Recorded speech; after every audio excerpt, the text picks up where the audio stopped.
And God leads by a number of different ways, through famines, through troubles, through circumstances. And as long as you're following the Lord, that's the most important thing about this scripture. As long as you're following the Lord, or come to know Him, and desire to live by faith and believe in God at His word, He will bless you and direct you where you need to go. I'll show you what I mean. Then Abram went up from Egypt, he and his wife, and all that he had, and Lot with him, to the south. Abram was very rich in livestock, in silver, and in gold. And he went on his journey from the south as far as Bethel, to the place where his tent had been at the beginning, between Bethel and Ai. Egypt was always throughout Scripture a picture of the world. And he and his wife, which is Sarai, and all they had, and Abram was very rich, and when he lied to Pharaoh about his wife, God still blessed him. Pharaoh ended up giving him a whole bunch of cattle, a whole bunch of riches that he had, and that's just the working of God. Because now Abram is leaving Egypt, and he's going on in obedience to where God had wanted him to go. Now you got to remember, he really doesn't know where he's supposed to go. And Lot, who is his nephew with him, we're going to look at his motives behind why he went with Abram. It says, to the place of the altar which he had made there at first. And there Abram called on the name of the Lord. Now he's in this land, and it's called Bethel, which is meaning the house of God. And to the place where his tent has been at the beginning, between Bethel and Ai. So here he is. He's once again in the place he started off. The famine drove him to Egypt, brought him to the world. But had he stayed, God may have blessed him still. He probably would have been all right. But fear of the sight of famine or trouble, not depending on the Lord, because He can get us through anything. The Lord is more powerful than anyone or anything, including a famine. And it says, and there Abram called on the name of the Lord. That's referring to crying out to the Lord and thanking Him and for delivering him out of Egypt, and now showing Him honor and respect and praise for what God has done so far. He came back with more things than he had initially. See, God has continued to bless. There's so many stories of the prodigal son where a person who has gone away from the Lord as a result of wanting to live worldly, wanting to live without God. And if you are truly the Lord's, you will return. You will return to Him, and not to a serious rebuke, not to a lashing, not to anger, but to great, wonderful grace. Verse 5. Lot also, who went with Abram, had flocks and herds and tents. Interesting how they don't get lumped together.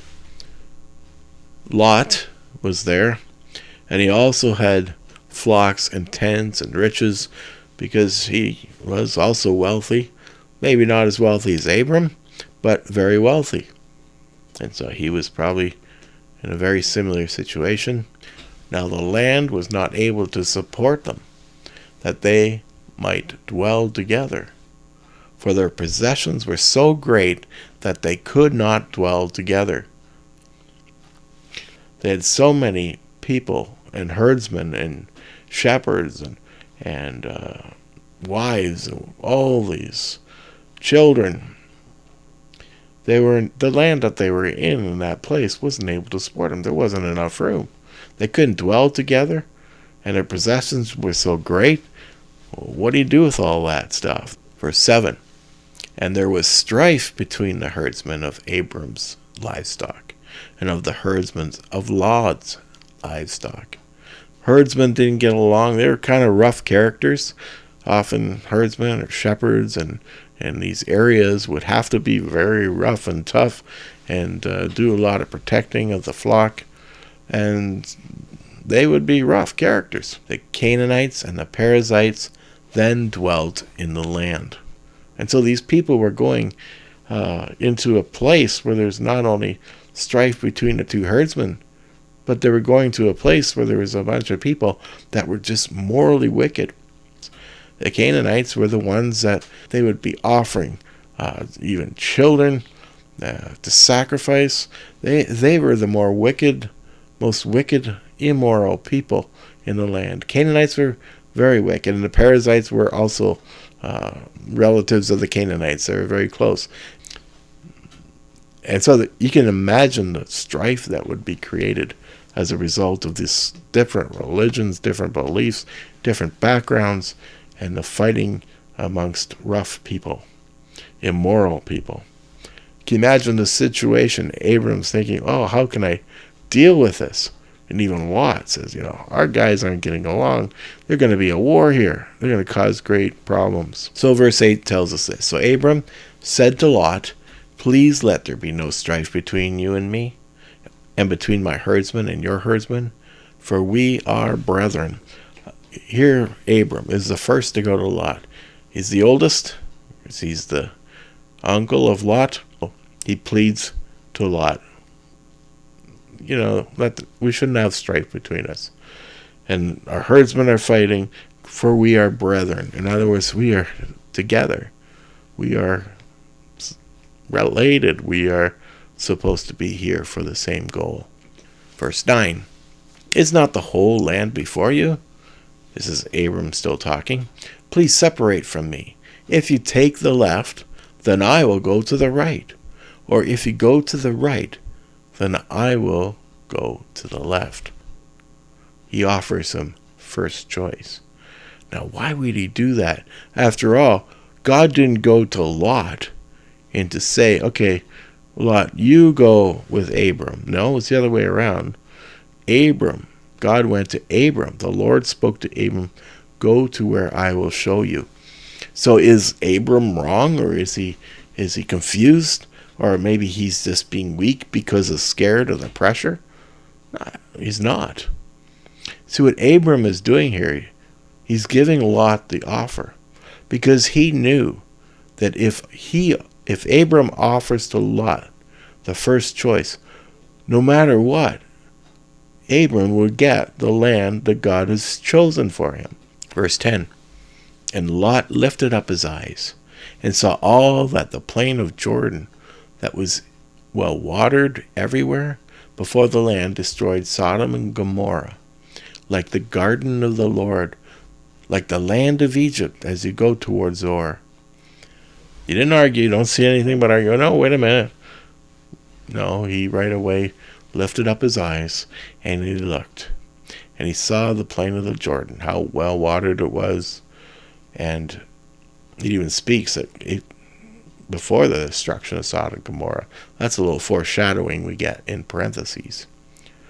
And it was even like the garden of the Lord. That's how beautiful it was. It is like the land of Egypt where they went to escape the famine. They knew that it was beautiful there. And as Lot lifted up his eyes, what was he doing? It doesn't say that he prayed first.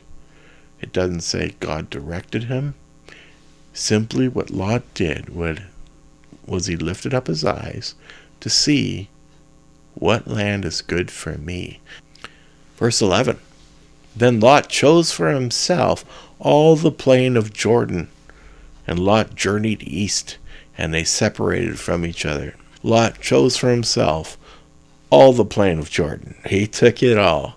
He saw it, and Lot went for it. Abram was left behind there, and I believe Abram had total confidence that whatever was left over, whatever Lot didn't choose, that was the land for him. Abram dwelt in the land of Canaan, and Lot dwelt in the cities of the plain and pitched his tent even as far as Sodom. But the men of Sodom were exceedingly wicked and sinful against the Lord. See, one thing Lot didn't do was think about anything else but what he sees before him. Abram allowed him to choose, and immediately Lot dwelt in the cities of the plain. And he pitched his tent. In other words, as it says, pitched his tent. He settled in this place. This is where he was going to live. Actually, when it says pitched his tent, this is it. And to the eyes, it looked good. But what was he really doing? Did he really consider the morality? After all, there is immorality all over the place. There is Canaanites and Perizzites in the land. There is people of immoral character, of ill repute. But he didn't think about that. He didn't go, well, really, should I live there? What do you consider when you move to a place? So the Lord said now to Abram, after Lot had separated from him, lift up your eyes now, and look from the place where you are, northward, southward, eastward, and westward. For all the land which you see, I give to you, and your descendants forever. What a promise that is. So the land, he looks up, and I don't know what this land would be like, but there's indication that obviously it wasn't as beautiful as the one that Lot chose. It may have been dirty. It may have been dusty. We don't know. Maybe mountainy or rocky. But to the eyes is not what we should be looking for. It's to have the direction of the Lord himself. Whatever the Lord gives us is what he wants us to have. And it doesn't always go by what we see, but goes by what moral character and what our motives are for taking and being in a place that we're directed to go. I'm sure all of us had a time where we needed to make a choice of where we want to live. How do we make those choices? Here, Abram made it obvious. You choose. Wherever the Lord gives me, I will go. Verse 16. And I will make your descendants as the dust of the earth, so that if a man could number the dust of the earth, then your descendants also could be numbered. Have you ever seen dust on the earth? How much there is? There's probably even more dust, especially in this land that he's looking at. That's what makes me think that this was very dusty ground. Because God wanted to make a point to Abram, say, look at all the dust. I will make your descendants more than the dust of the earth. Abram has a wife, Sarai, who is not a child. She cannot have children according. She was barren. The Bible tells us that she was unable to have children. And yet, this promise again appears. Abram's confused, I'm sure. But what he isn't doing is doubting the Lord again like he did before when he went through that experience of the famine and ended up going to Egypt and recognizing he just got himself in trouble when he chose what he wanted to do. I think that's what made it easier for him to say, Lot, you choose the land, I'll take what the Lord gives me. And arise, walk in the land through its length and its width, for I give it to you. So get up, walk around, look in this place. I've given you this. And so, was he disappointed that Lot got the good land and I got the dusty one? What's it say in 18? Kind of gives us the answer to that. Then Abram moved his tent. First indication, he picks up his tent and moves it to the place, and went and dwelt by the terebinth trees of Mamre, which are in Hebron, and built an altar there to the Lord. That's an indication that he believed God. He picked up his tent from where it was, and he went and dwelt by the terebinth trees of Mamre. What that really means, well, we have never seen one of those trees. But it's throughout Scripture speaking of this particular tree. And this is in Hebron, and he built, the first thing he does is move his tent. Second thing he does, he builds an altar there to the Lord, not to himself, not to a different God, but this one Lord that said, Abram, when you live in Ur, come out from your father's descendants, come out from that wickedness of the religions of the place that you're in Babylon. and I will show you a better place. And he got all his things up, and he went to this place. Was it disappointing? No. He would not have built an altar if he found it disappointing.